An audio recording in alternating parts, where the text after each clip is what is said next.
من يهد الله فهو المهتدي ومن يضلل فأولئك هم الخاسرون. اللہ جس کو ہدایت دے وہی ہدایت یافتہ ہے. اللہ جس کو ہدایت دے وہی ہدایت پانے والا، ہدایت پایا ہوا ہے. وَمَن يُضْلِلْ فَأُولَٰئِكَ هُمُ الْخَاسِرُونَ. جو اللہ جس کو گمراہ کر دے تو وہ خسارہ اٹھانے والا ہے، نقصان اٹھانے والا ہے. اب یہاں دیکھیں اللہ تعالیٰ نے فرمایا مَن يَهْدِ اللَّهُ فَهُوَ الْمُهْتَدِي. اب ایسی آیتوں کو سن کر لوگ سوچتے ہیں، مسلمانوں کو اعتراض ہوتا ہے، اشکال ہوتا ہے. اللہ تعالیٰ نے تو کہہ دیا کہ میں جس کو چاہوں ہدایت دے دوں اور جس کو چاہوں گمراہ کر دوں. تو بہت سارے لوگوں کو یہ آیت سے سہارا مل جاتا ہے. وہ گناہ کر رہے ہیں، شراب پی رہے ہیں، زنا کر رہے ہیں، ان کے سامنے جا کر بات کرو تو وہ کیا کہیں گے کہ اللہ تعالیٰ نے ہمیں خود گناہ پر لگا دیا. نعوذ باللہ.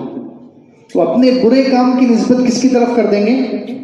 اللہ کی طرف کر دیں گے. کہ اللہ تعالیٰ قرآن میں فرما رہا ہے کہ وہ جس کو گمراہ کر دے اس کو کون ہدایت دے سکتا ہے.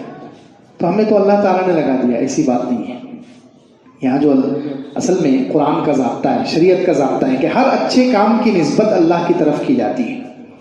یہ نسبت اللہ تعالیٰ کی طرف کی جاتی ہے کیونکہ اس کا جہان ہے، اس کا بنایا ہوا ہے، سب اس کی مخلوق ہے، اس لیے نسبت اللہ کی طرف ہوتی ہے.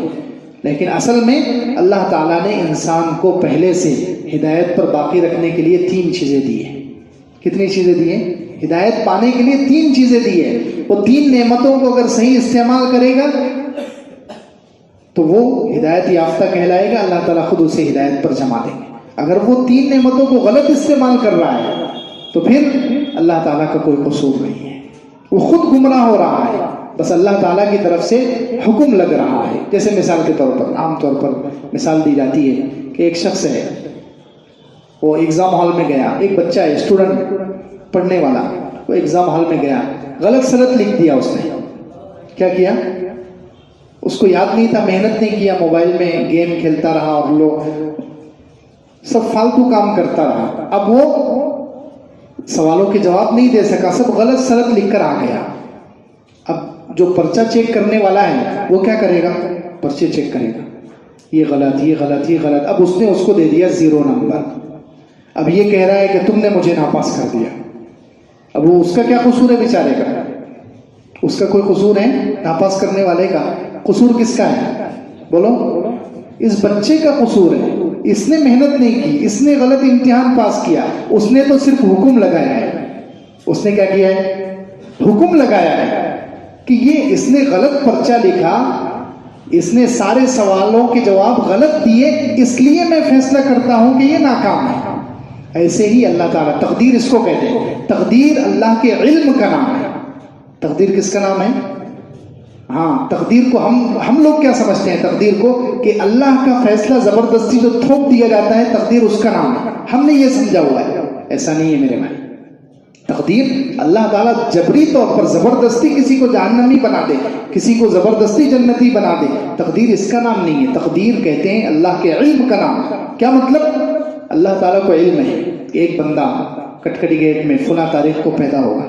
اللہ تعالیٰ کو سارے انسانوں کے بارے میں تفصیل معلوم ہے. تو اللہ تعالیٰ نے کیا کیا ہے؟ یہ بندہ یہاں پیدا ہوگا، اتنے سال رہے گا، اس دن یہ کام، اس دن یہ کام، اس دن یہ کام.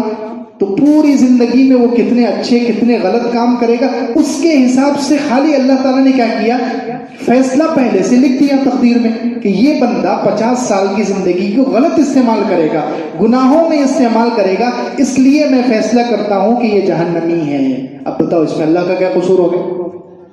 اس کو کہتے ہیں تقدیر اللہ کا علم. یعنی اللہ کو ساری مخلوق کے بارے میں، سارے انسانوں کے بارے میں پیدا کرنے سے پہلے علم ہے کہ کون زندگی کو صحیح استعمال کرے گا، دنیا کے اختیار کو صحیح استعمال کرے گا اور جنتی بن جائے گا، اور کون دنیا کے اختیار کو غلط استعمال کرے گا، اپنی زندگی کو ضائع کرے گا اور جہنمی بن جائے گا. تو اللہ تعالیٰ نے کیا کیا؟ رزلٹ پہلے لکھ دیا، کون جنتی کون جہنمی. تو اس میں اللہ کا کوئی قصور نہیں ہے.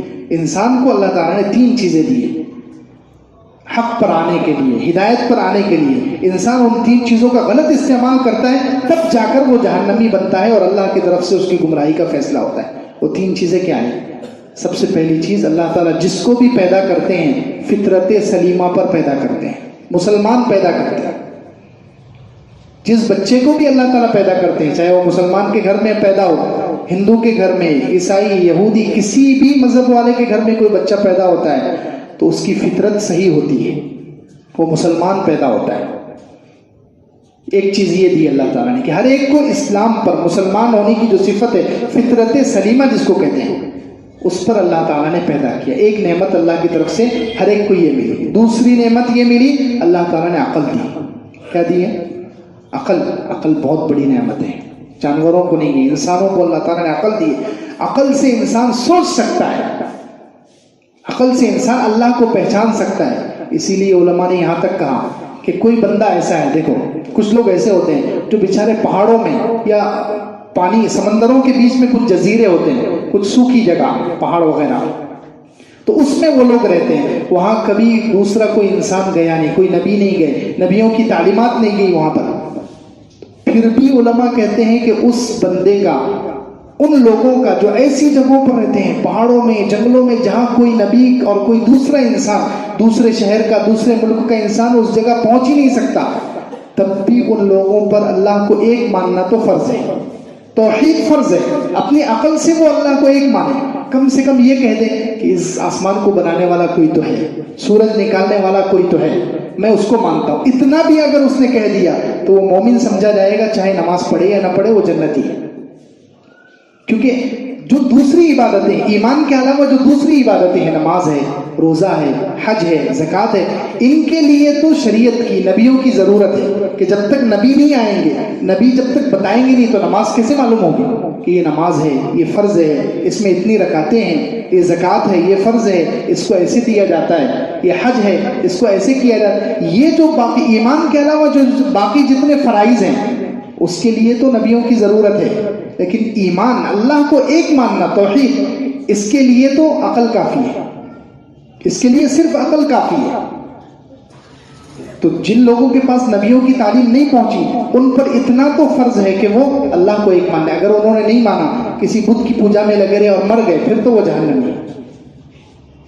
تو اس لیے دوسری جو نعمت اللہ تعالیٰ نے انسان کو دی ہے، ایک تو فطرت سلیمہ اور دوسری عقل، اور تیسری چیز پھر اس پر بونس کہ نبیوں کو بھی بھیجا، وحی آئی اور کتابیں اللہ تعالیٰ کی آ گئی۔ تین چیزیں، یہ تین چیزیں دنیا میں موجود ہوتے ہوئے اب اگر کوئی کہے کہ میں بے قصور ہوں، اللہ تعالیٰ مجھے زبردستی جہنم میں ڈال رہے ہیں، تو یہ اللہ کا کوئی قصور نہیں، اس انسان کا قصور ہے کہ اس نے ان تین نعمتوں کا صحیح استعمال نہیں کیا۔